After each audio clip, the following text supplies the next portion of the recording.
The viewpoints of the prophesied nation in which it can vividly be applied for in the parable is the Philippines. It is just because this nation can concretely answer all of the prophecy about the hidden nation of Jacob that chapter 2 verse 8 of Isaiah clearly stated that the land of Jacob should be full of idols.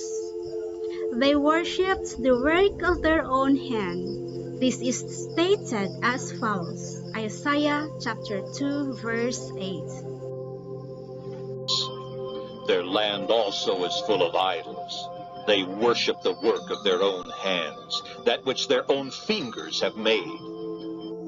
Practically, almost all Christians in the Philippines practice idolatry.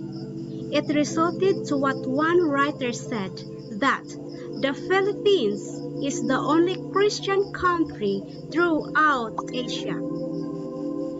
By intellectual examination, it is easy to understand that Christians who practice idolatry in the Philippines indicate achievements of what was written in Isaiah.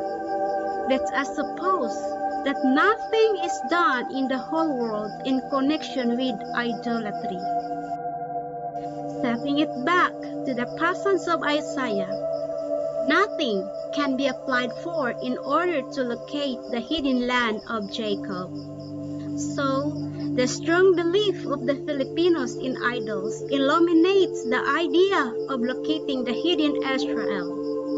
And by this reason, I will evidently say that the Philippines is the prophesied nation by prophet Isaiah. This is the third testimony proving that the kingdom of God is given to a certain nation.